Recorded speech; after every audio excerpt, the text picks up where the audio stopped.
জামালপুর জেলা শাখার বিপ্লবী যুগ্ম সাধারণ সম্পাদক আসন গ্রহণ করার জন্য বিশেষভাবে অনুরোধ করছি।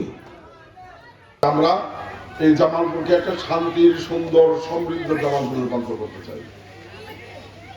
আমাদের সেই স্বপ্ন বাস্তবায়নের ক্ষেত্রে আমাদের সবচেয়ে বড় হাতিয়ার হলো আমাদের যুবক, তরুণ, ছাত্ররা। তাদের প্রথম শপথ হবে আমরা মাদক সেবন করব না। আমার পরিবারের মধ্যে কাউকে আমি মাদক সেবন করতে দেব। মাদক কারবারি যদি বিজয়ী হয়ে যায় তাহলে এই জামালপুর আগামী দিনে শান্ত থাকবে না। কাজে জামালপুরকে আমরা অশান্ত দেব না, এই মুসলিমাবাদকে আমরা নষ্ট হতে দেব না।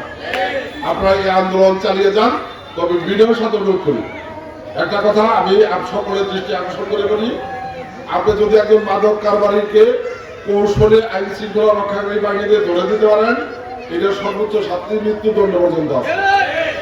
আপনি দুইটা বাড়ি দিলেন, বাড়িটা ভেঙে দিলেন, কাইবে আমার মাদকের ব্যবসা করবো। কাজে আইন আমরা নিজেরা হাতে তুলে না নিয়ে আমরা আইন শৃঙ্খলা রক্ষাকারী বাহিনীর মাধ্যমে ব্যবস্থা গ্রহণ করি। আমার সঙ্গে একমত কি আপনারা?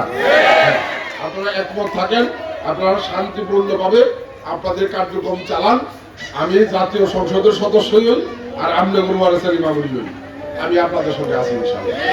আমাদের দলের নেতৃত্ব এখানে আছে, তারাও ঘোষণা দিয়েছে আপনাদের সাথে আছে ইনশাআল্লাহ। এবং মামলার ব্যাপারে আমি আবারও আহ্বান করব যথাযথ তদন্ত করে এটা প্রকৃত ব্যবস্থা নেওয়া। মিথ্যে মামলা দিয়ে যদি মাদক কারবারি নিয়ে বুক খোলাই করে আর যারা আন্দোলন করলো মাদকের বিরুদ্ধে তারা চোরের মতো করে, তাহলে এই সমাজ চলতে পারে।